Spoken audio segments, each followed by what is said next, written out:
नमस्कार। आज हम एक ऐसे मुद्दे पर बात करने जा रहे हैं जो न केवल समझने के लिए महत्वपूर्ण है बल्कि इसकी जानकारी प्रत्येक व्यक्ति को होनी चाहिए। क्या आप जानते हैं कि बिना तलाक के दूसरी शादी करना कानून में कितना बड़ा जुर्म बन गया है, कानूनी हिसाब से कितना बड़ा क्राइम बन गया है? जी हाँ, जो नए कानून में बदलाव हुआ है उसने इस पूरे मुद्दे को पूरी तरीके से बदल दिया है। आज इस वीडियो को आप अंत तक देखिए। इस मुद्दे के प्रत्येक पहलू पर गहराई से चर्चा की जाएगी और आपके प्रत्येक सवाल का जवाब दिया जाएगा। क्या नए कानून में दूसरी शादी करना अपराध है? नए कानून में दूसरी शादी करने पर कितनी सज़ा मिलेगी? ये सारी बातें आज की इस वीडियो में डिस्कस की जाएंगी। मेरा आपसे अनुरोध है कि यदि आप चैनल पर पहली बार आए हैं तो आज ही चैनल को सब्सक्राइब कर ले ताकि इसी प्रकार की लीगल नॉलेज, कानूनी जानकारी, विधिक परामर्श और आपके अधिकार आप तक पहुंच सके।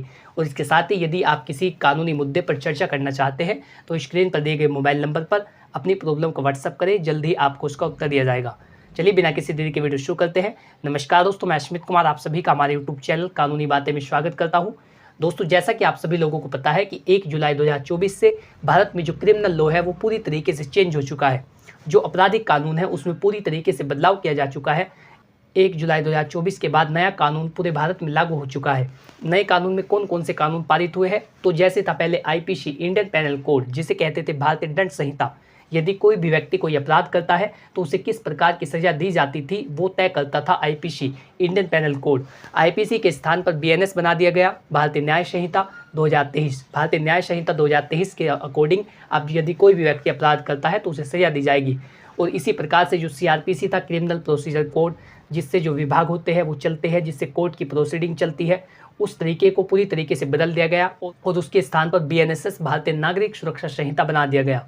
इसी तरीके से जो इंडियन एविडेंस एक्ट था उसको बना दिया गया बीएसए, भारतीय साक्ष्य अधिनियम।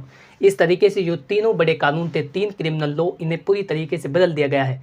दोस्तों, मैं आपको बता दूं कि जो पहले कानून था आईपीसी, उसमें एक सेक्शन था 494 जो बाइगेमी के बारे में बताता था। बाइगेमी होता है यदि कोई व्यक्ति शादीशुदा होते हुए कोई दूसरी शादी करता है, अपने एक पार्टनर के जीवित होते हुए दूसरी व्यक्ति से, दूसरे पार्टनर से विवाह करता है, तो ऐसा जो क्राइम होता है उसको बाइगेमी बोला जाता है, कि बिना तलाक के दूसरी शादी करना। तो ये बताया गया था सेक्शन 494 में ऑफ आईपीसी। 1 जुलाई 2024 से पहले यदि कोई भी व्यक्ति बिना तलाक के दूसरी शादी करता था तो उसे 494 के तहत दंडित किया जाता था और उस व्यक्ति के लिए जो दंड का प्रावधान था वो 7 साल का था। यदि कोई भी व्यक्ति 1 जुलाई 2024 से पहले बिना तलाक के दूसरी शादी करता तो उसे 7 साल की सज़ा दी जाती।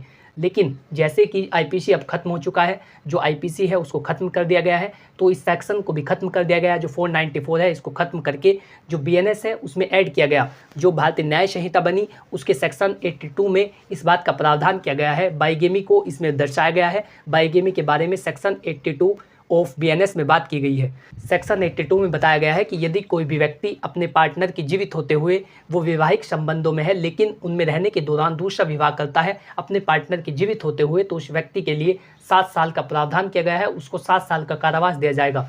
जो 82 सेक्शन है उसमें भी इतना ही कारावास दिया गया है। नए कानून में यदि कोई भी व्यक्ति बिना तलाक के दूसरी शादी करता है, अपने पार्टनर के जीवित होते हुए दूसरा विवाह करता है, तो ऐसे व्यक्ति को 7 साल के लिए दंडित किया जा सकता है।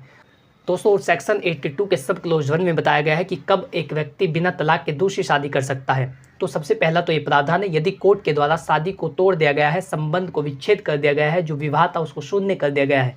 कोर्ट के द्वारा ऐसी डिक्री आ गई है कि अब इनका विवाह शून्य घोषित किया जाता है और इनके विवाह में कोई भी ऐसी गुंजाइश नहीं बची कि ये दोनों एक साथ रह सके, तो इनके वैवाहिक संबंधों को खत्म किया जाता है। तो यदि किसी व्यक्ति के पास कोर्ट का ये आदेश होता है, कोर्ट की डिक्री होती है विवाह को शून्य करने की, तो ऐसी कंडीशन के अंदर कोई भी व्यक्ति दूसरा विवाह कर सकता है बिना तलाक लिए।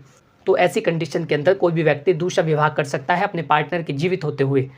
और इसमें जो दूसरा प्रावधान किया गया है, यदि 7 साल तक आपके पार्टनर का कोई अता पता नहीं है, आपको नहीं पता कि वो व्यक्ति जीवित है या नहीं, तो ऐसी कंडीशन के अंदर भी आप दूसरा विवाह कर सकते हैं। तो ये कुछ कंडीशन दी गई है कब एक व्यक्ति दूसरा विवाह कर सकता है। तो ये कुछ कंडीशन दी गई है कि कब एक व्यक्ति अपने पार्टनर के जीवित होते हुए भी दूसरा विवाह कर सकता है।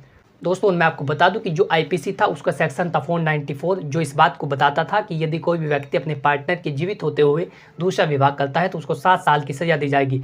ठीक इसके बाद जो दूसरा सेक्शन आता है 495 जो आईपीसी के था जो आईपीसी की धारा थी 495, वो इस बात का प्रावधान करती थी कि यदि कोई भी व्यक्ति अपने पहले विवाह को छिपाकर और दूसरे व्यक्ति को ये विश्वास दिलाकर कि वो अविवाहित है, उसे वो बताता है कि उसकी शादी नहीं हुई है, तो ऐसी कंडीशन के अंदर उसे 10 साल की सज़ा दी जाती थी। लेकिन इसके लिए बीएनएस में कोई नया सेक्शन नहीं बनाया गया, बल्कि 82 के सब क्लोज 2 में ये बताया गया है कि यदि कोई भी व्यक्ति किसी दूसरे व्यक्ति को इस बात का विश्वास दिलाकर कि वो अविवाहित है, उसके साथ वैवाहिक संबंध बनाता है, तो ऐसी कंडीशन के अंदर उसको 10 साल की सज़ा दी जाएगी। तो जो सेक्शन था 495, उसे 82 का सब क्लोज 2 बना दिया गया। और 82 के सब क्लोज 2 में ये बताया गया है कि यदि कोई भी व्यक्ति वैवाहिक संबंधों के चलते अपने पार्टनर से अलग होकर के दूसरा विवाह करता है और दूसरे व्यक्ति को ये विश्वास दिलाता है कि वो अविवाहित है, उसको इस भरोसे में लेकर कि उसने कोई पहले विवाह नहीं किया और उसके साथ वैवाहिक संबंध बनाता है, उसके साथ शादी करता है, तो ऐसा व्यक्ति बीएनएस सेक्शन 82 के सब क्लोज 2 का क्राइम करता है और ऐसे व्यक्ति को 10 साल की सज़ा दी जा सकती है।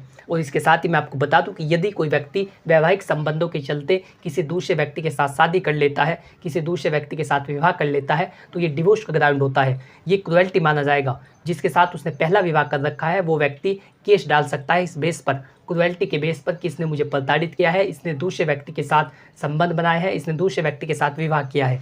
तो ये एक तलाक का भी ग्राउंड होता है, तलाक का भी आधार होता है। इस आधार पर दूसरा पक्ष तलाक भी ले सकता है।